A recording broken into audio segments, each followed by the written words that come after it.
Daf Yomi, Tractate Bava Metzia, page 117b, with the Gemara. Top of the page, Amar Rabbi Yochanan, etc. B'shlosh Mekomos Shana Lanu Rabbi Yehuda, etc. Gemara, the Talmud says that Rabbi Yochanan says, in 3 places Rabbi Yehuda taught us the principle that it is forbidden for a person to derive benefit from the property of another without his full awareness and consent, even if the other does not suffer a loss. One of the places where we are taught this principle is that which we learn in the Mishnah, that Rabbi Yehuda does not allow one to reside in another's property without paying him rent. A squatter. What is another place where we are taught this principle from Rabbi Yehuda's statements? As we learned in the Mishnah of Akamat 100b, if one gives wool to a dyer, I remember this, if one gives wool to a dyer to dye it red for him, and say he dyed it black, or to dye it black and he dyed it red, Rabbi Meir says, the dyer gives the owner of the wool the value of his wool. Rabbi Yehuda says, if the value of the enhancement exceeds the dyer's expenses, the owner of the wool gives the dyer the expenses. And if the expenses exceed the enhancement, he gives him the value of the enhancement. But the dyer may not keep the dyed wool for himself, as it is forbidden for one to benefit from another's property. And what is the third place where we are taught this principle from Yehuda's statements, as we learned in a Mishnah Bava Batra 168a, in a case of a doctor who repaid part of his debt, and he deposited the promissory note with a third party serving as a trustee to ensure that the creditor not collect the full amount. And the debtor said to the trustee, did I say doctor? I meant debtor. In the case of a debtor who repaid his debt. Yeah. No, not doctor. A debtor.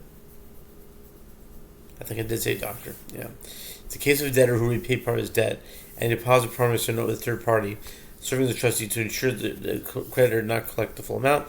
And the creditor said to the trustee, if I do not give you the balance from now until such and such a time, give the creditor his promissory note, thereby enabling him to collect the full amount stated in the note. If the stipulated time arrives and the debtor had not given the balance to the trustee, Rabbi Yossi says the trustee shall give the promissory note to the creditor in accordance with the debtor's stipulation. Rabbi Yehuda says the trustee shall not give it, as the stipulation is void. Here too, the reason is that the creditor is forbidden to benefit from the property of another. The Gemara refutes these proofs as to the general applicability of Rabbi Yehuda's rulings. Why is it necessary to explain in this manner? Perhaps Rabbi Yehuda is saying this only here with regard to the case of the Mishnah concerning a house and an upper story, only because there is the blackening of the walls by using the house.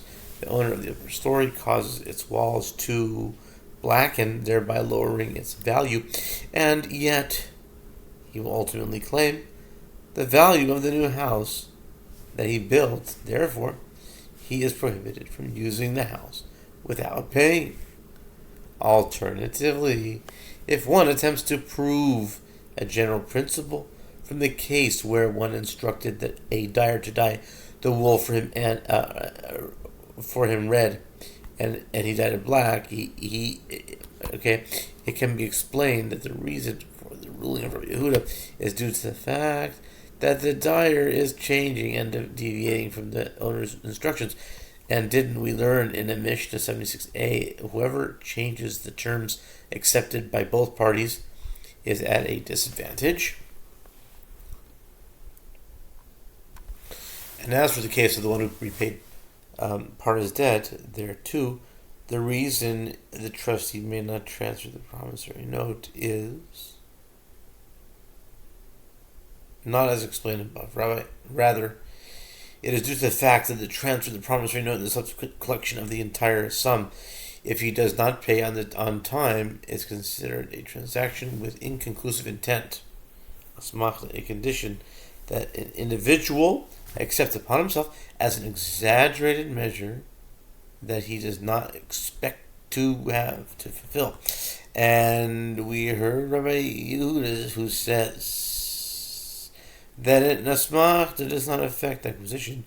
There is therefore no proof that Rabbi Yehuda holds that the forbidden one to benefit from the money of another.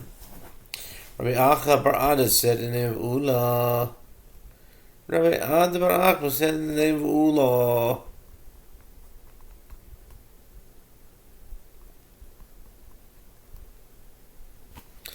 In the case of a resident of the lower story who wishes to rebuild the collapsed house, who comes to change the structure and now seeks to rebuild it with untrimmed stones that are larger than the original ones, the court listens to him and accepts his wishes, since an adjustment of this kind only serves to benefit the owner of the upper story. But if the house was previously built with large untrimmed stones and now he wants to rebuild it with hewn stones which are smaller, the court does not listen to him. This reduces the strength of the building. Similarly, if the house was formerly built with bricks and he wants to rebuild it with girders, the court listens to him, and as this type of wall is very stable. But if the house was previously built with girders and now he wants to rebuild it with bricks, the court does not listen to him. If he wants to roof it with strong cedar wood, the court listens to him. But if he wants to roof it with sycamore wood instead of cedar, the court does not listen to him.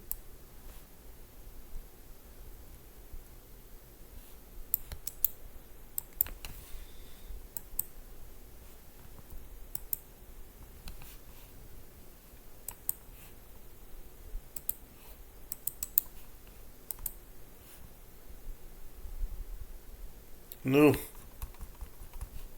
I think we'll stop here with part 2.